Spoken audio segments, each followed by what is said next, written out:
talk about political happenings of the week. To join me this Monday on that discussion is Dr. David Matsanga, Pan-African Forum Chairman. Good morning, sir. How are you? Good morning, Daktari. Can you hear me? Do you hear me yourself? I'm hearing you well. Okay, thank you very much. Good morning, viewers across the continent of Africa. Thank you very much for watching Kass TV now. Today, I am on this program. Thank you. Good morning, all viewers in Kenya. Yeah, I know, Daktari, you're well abreast of many matters. Let's start with this one that's really burning this particular morning. The issue of lack of fuel. What are your thoughts about this, about the fuel crisis we seem to be undergoing? First of all, the fuel issue is not only in Kenya, but the one of Kenya is actually divided into three categories. The Kenyan fuel market has been heaped with too many brokers and middlemen. So we have too many brokers before the fuel reaches a petrol station. There are too many brokers in the middle, and there are too many middlemen, brokerage. The politics of brokerage surrounds fuel like it surrounds any other institution that we see in Kenya. So politics of brokerage is what has caused the problem that we see right now in Kenya on the question of the fuel. Two, the fuel in Kenya is overtaxed by several taxes, levies, which you must look. That's why people wonder, why is the fuel in Uganda very cheap, and yet Uganda passes its fuel from here? It is because in Uganda, the taxes of fuel, there are fewer taxes on fuel in Uganda, about two of them. But here, we have other people, the National Oil Corporation, the what, the tax regulatory what, and the what, and the what. So many organizations and so many institutions. You see? I'm hearing you. That have cleared themselves, cramped themselves around the fuel proceed like they do in fertilizer. You saw the fertilizer crisis was becoming huge. A bag of fertilizer was costing 8,000 shillings. But when the government stepped up, it reduced the subsidy. It gave them the subsidy. It's now about 3,000 something shillings. So it is a matter of people who hoard in order to get more tomorrow, because there's a crisis that you will say it is Ukraine. The government says there's plenty of fuel in town, in the country. Then why are we having blue-eyed court men? There is the talk of government subsidy. The government has been cushioning us from high prices, and you have alluded, of course, to the high taxes that we get. And even in comparison, people who are in border towns right now are driving into Uganda. They're getting fuel at 125, 127, Somalia. And those of us that are far from the borders do not have that luxury. However, just from a Pan-African Forum perspective, what's the worst case scenario if the fuel persists, shortage? And what if tomorrow, when they give us fuel back, they come back and, because the grapevine is saying that, the oil marketers are saying the prices are too high, they want prices to go up so that they can get their profits. And what if they come back and they are selling fuel at, say, 175 or 160 shillings per litre? What do you think would portend, what would be the eventuality, and how would government be able to get us out of this mess, in your opinion? Why do you think I've told you already that there are people who hoard in order to get maximum profit out of the situation. I was explaining the third one. The second is that there are too many taxes or agencies surrounding the fuel. As soon as it lands in Mombasa, it is loaded with so many taxes. By the time it reaches the pump, the man is paying so much. And then there is a general international oil crisis with the crisis in Ukraine and other parts. It is affecting the money market and the markets, and the fluctuation of prices, and the crude oil is also, not reaching the people as it would be. That is another possibility. The last possibility is lack of patriotism. People are not patriotic. People just want to punish the government. People want actually to shout. The prices are high everywhere. In London, the prices are very high. It's very, very expensive to live in London at the moment in the city. If you have a family there, you must be prepared to cough quite a lot of money. Some of us are paying cash.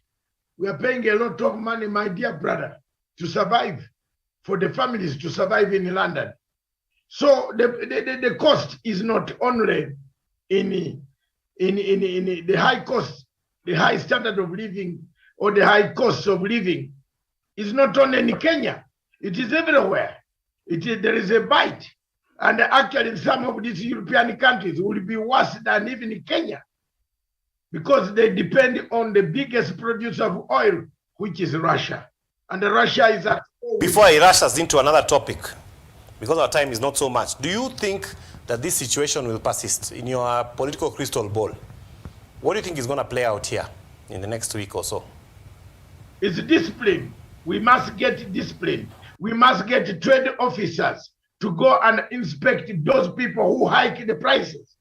In the Ministry of Trade, there is a trade officer who must know how many shops, what prices are being sold, commodities, government. There are regulations, but nobody follows the regulations. All what you follow in these countries, you condemn Uhuru up to the end. We shall be condemning Uhuru Kenyatta up to heaven, or wherever we go hell. Because Uhuru Kenyatta cannot become a market officer, a trader, cannot become a trade officer in the Ministry of Trade. He has put their ministry. These trade officers earn salary. They should be going outside in every district county. If they find a man has increased the price of a commodity, they should call in police. They have powers to close the shop or terminate the license.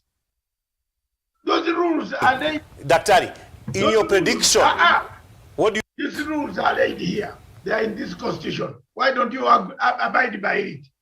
You blame Uhuru. For you not reading the constitution, you are blaming Uhuru. Yeah, I'm not asking about blame right now. I'm just asking, in your opinion, what do you think this situation will end? Will we end at fuel with higher prices? Will we end at government saying, let's remove some taxes? Are we going to end up... At the moment, what do you think is going to happen in the next 2-3 days? At the moment, you expect the prices to be a bit higher. Not everybody is, every country, everywhere, even in Uganda, prices have gone up a bit. People are crying there. Yes. Tanzania, we have to brace ourselves for the worst. Yes. Yeah, tough times ahead. Okay, quickly, let me ask. BBI, what happened? In just Why short. are you asking quickly? Are we ending now? Are we what? Are we ending now? You are saying quickly. Are we ending? I've just begun. We're not ending now. No, I said very quickly because I see we have about 17 minutes, but we have two very interesting topics to cover. One is the issue of what happened at the Supreme Court. The other one is the issue of what happened with political violence. But I want to talk about the BBI issue first. You are a proponent of BBI. And yes, they are now saying that reggae is now dead. What is your opinion of the verdict that came from the Supreme Court? No. It is people like you who are saying reggae is dead. Because you are going to flank me later You will thank Uhuru Kenyatta later. You have seen what happened in your place, near your place in the Rift Valley. The people, let's talk about BBI. I'm coming there. Oh, yeah, that's an example. I cannot do without explaining what scenarios you are going to expect. The scenarios, if the BBI reggae is dead, look at the scenario of you hitting an entire helicopter of a presidential candidate in case he was on air, and that it can land, it can create damage, it can, injure the people, the man. Then what chaos do you expect? Some people are blaming Uhuru Kenyatta. Uhuru Kenyatta was telling you the truth. Uhuru Kenyatta said, in case something happens to Raila, we might not have a country. I'm coming to that. No, wait. On BBI, Daktari. In case something happens to Ruto, we might not have a country. BBI, I told you here that there is no basic structure in any constitution. All articles, I have the constitution here. I have this one. I'm the one who was alerting Ugandans on this one. 1995, I was on BBC. I warned them that there is nothing like a basic structure. This constitution can be amended anytime. This constitution of Kenya can be amended anytime. When you say BBI is dead, BBI won. You can now amend this constitution tomorrow if there was time. So BBI won. Tell me where BBI lost. Yes, BBI lost where? You are only saying that BBI lost on a contentious issue. You not have been the one who began the process. Kenyatta, let me come there. Whether Kenyatta is not a Kenyan. Kenyatta came from planet Venice. No, that was not the issue. The issue was, as the president, yes, he will need to start that as a citizen. The president, but the president came from Venice or Mars. Kenyatta is an alien, is it? So he can only eat some things and not eat some. Kenyatta can eat grapes, but made in they are trying to do, Daktari. Wasn't it? Let me just ask this question. Wasn't what they are trying to do to make sure that, that when you are president, and you are, popularizing what you would call a citizens' initiative, they're just trying to make sure that they demarcate the fact that in your role as citizen, then as president, your office does not unduly influence the process of a citizen. So they tell you, as a president, the way we cannot prosecute you, the way we cannot, take you to court, in the same manner, there are certain things ya wananchi you cannot also be involved in. Wananchi are the ones who have to start it at their level. It's removing the office from the process. Don't you see that way? What is Article 38 of the Constitution say? The Article 37(8) of the Constitution of the Republic of Kenya said, every citizen is Kenyatta from Mars or Venice. I'm asking. Answer me. Or Kenyatta came from Mars. Citizen of Kenya. No one doubts that. Yes, go ahead. He is allowed to participate in forming a political party, to participate in activities of or recruitment of members or any political party. C, to campaign for political party or cause. Then you come obnoxious, an obnoxious constitution. You come to 255. You block the president. Behind here, you have said we Kenyans, the sovereign. Allah, what type of life is there? Tell me. I agree with Dungu analysis. Kenyatta is not an alien. Kenyatta is a Kenyan. An ordinary one. Mr. Chebukati works under Kenyatta. Very Kenyan. Is Chebukati an ordinary Kenyan? No, because he's an umpire. Who signed Who signs the papers for Chebukati? It signs himself. But you see, you You are refusing that the presidency gives you something else. I am telling you there is double standard in the Constitution. Therefore, what you're saying in terms of double standards. Double standard in the Constitution of Republic of Kenya. So for the judges, the 5 judges or 6 judges saying Kenyatta is not a Kenyan, they are wrong. The only thing is that they are in the Supreme Court. Therefore, for me, my message, quick one, I'm going ahead to seek a good opinion so that students in Kenya one day can go and learn and say a man from the Commonwealth went to seek an opinion in East African Court of Justice for interpretation, not for changing anything. But I want a good opinion. Is Kenyatta not a Kenyan? Did you choose a president who came from Mars or planet Mars or Mercury or Venice?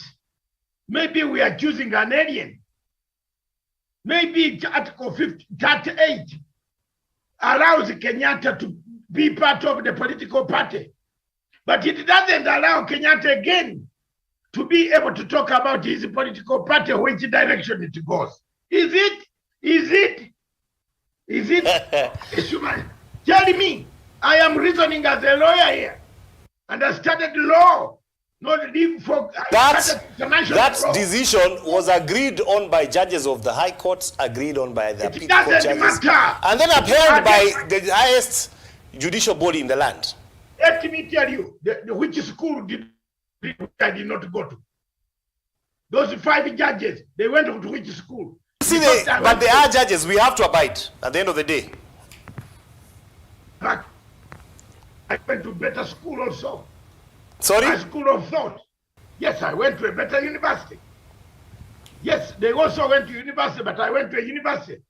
And my professor told me there is nothing in the Constitution which is supreme. Every article in the Constitution takes you to jail in committee if you break it through the penal code. Am I wrong? Okay. Last week, what did I tell you about your children on the road to Mombasa? If you break the law is very clear. NEMA will catch you for having done short call on the road. You have violated the Constitution. Isn't it? You are killing part of the Constitution of Kenya. Therefore, I won on that one. You should have begun by actually congratulating me, because I've been teaching you here, kumbe unachukua school fees, you take my school fees, you take even the... I need to talk about political violence. No. I need to talk about political violence. We only have 9 minutes and we need to talk about political violence. We can't even have 20 minutes. We don't have to. We saw what happened in Iten, Cabernes. Very unfortunate what happened to the presidential candidate Raila Odinga. There have both sides of the divide have come out to condemn the issue. The presidential candidate William Ruto even came out and apologized for what happened to Honorable Raila Odinga. Of course, investigations are going on as to how it came about and all that. But you know, you have mentioned here yourself before. You know, you talked about it and you said you should not be accused of wishing Kenyans bad, but you did say yes, that where we are going to was not a good place. Given the fact that we have seen this particular incident, and of course we had seen another one just a few months ago in Kisumu, we had seen another one I think in Nyeri. Given these incidences, what do you think, how seriously do you think all presidential candidates and we as the people of Kenya should take these matters going forward, and how should we play out before the next elections? You want me to be frank? I'm always frank on your television. If I was a Kenyan, I would ask my president at the moment and ask him, President, don't allow this election to take place. Let's go back, reconcile first, think about reconciliation. Let's heal our wounds. Let's be together. The country is polarized now. Very, very polarized. It's cut into two parts. Your man from the Rift Valley. I condemn violence, whether it's from Kondele, or from Rift Valley, or from any quarter. I condemn it. I'm not part of that stupidity of violence. I hate it because I've been a victim of violence, of conflict. That's why I'm still here. I'm out here because of the violence and the conflicts that took place in my country. So I don't want to hear anybody talk about violence. But let's come back to reality. What causes this hyper because of an election? What causes it? It's because of the presidential vote. Why can't Kenyans do one? They go back to their constitution and arrange that they can do the one election first, manage it. The election has been badly managed, prepared, arranged, logistically supplied wrongly. Can we agree there? I've been telling you here, up to now, there is no voters register displayed anywhere. Do you know whether you're a voter or not? To verify. You know? I'm waiting for verification. It is not there. 6 months. Why?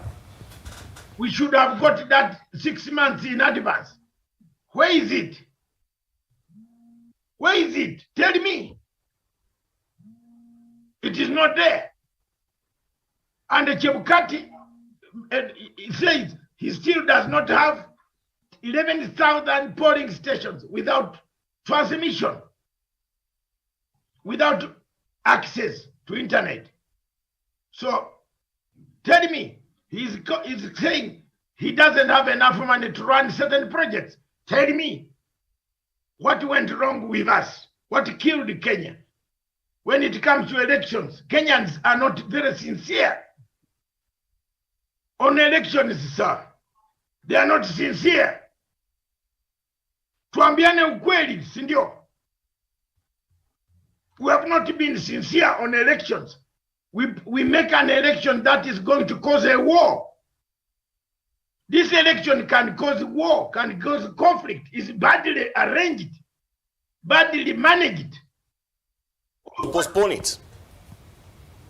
If I were a Kenyan, I would ask my president to postpone it. No, there are Kenyans who feel, Daktari, that, you know, okay, like for example, last weekend's incident, there are those who feel it's a few people and it was sporadic. It's not, my friend. And they say, okay, let's take care of those few bad elements. The majority of us are peace-loving anyway. Okay. You know, if you have done what we call cluster management and cluster sampling. Let's take sampling. That is a sample in Rift Valley. Take that sample in Kondele or Kisumu or Nyanza, where they hear that you wanted to kill Raila. What happens? Take that example in other parts. When they hear you want to kill a hustler, what happens? You see the problem? We have planted the seeds of discord amongst the population. We planted the hustler dynasty situation. Ruto planted it here. Ruto planted it here. He said he is a man, a son of a poor man, sitting near a son of a rich man. When I grew up, Onyango with butter shoes, you remember that? Telling it before the priests who had come for breakfast prayer. This guy planted the seeds of class struggle in Kenya. He's now killing Kenya. What is killing Kenya is class struggle. Don't ask me too many questions. You have already created a class struggle. And Ruto is the one who created a class struggle. He says those people have eaten your money. He said Uhuru Kenyatta has eaten the money. He said Raila Odinga has eaten the money. He says Moi, Gideon Moi, those are the people. I am very poor. I'm a very poor hustler. Yet he has even also stolen huge money without even building a factory here. He had double-crossed his business partners to accumulate. If you stand in the way, he can even finish you. So is that a man who has created the trouble for this country? Is Ruto. And it is Ruto, if this country burns, it is him. Because he created the national... Pin it down on one individual, Daktari. No, it's not one individual. It is the Hasara narrative. The Hasara narrative belongs to one individual. About, you know, bottom up, coming from the bottom to the top. Who brought the bottom up? Who brought the Hasara narrative? Who brought the dynasty? It is Ruto. Did you hear Uhuru Kenyatta talk about dynasty? Allah, where watch? We are even out of time, Daktari. Yes, you should ask another question. We are out of time. What are your closing remarks? My closing remarks is that this last week, BBI was the best way, the best redemption strategy.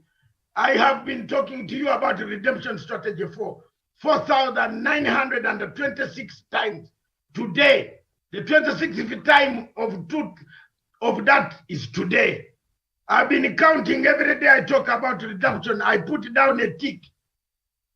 Now you lost that chance. Now you lost the opportunity. Now you have lost everything, any moral compass. You are just autopilot. You don't know what you want to do. You want to go in an election which is already mad, gerrymandered with too many difficulties. You are going to have a problem. I pray to God. I pray Almighty God that this does not happen to this country called Kenya. That's my prayer.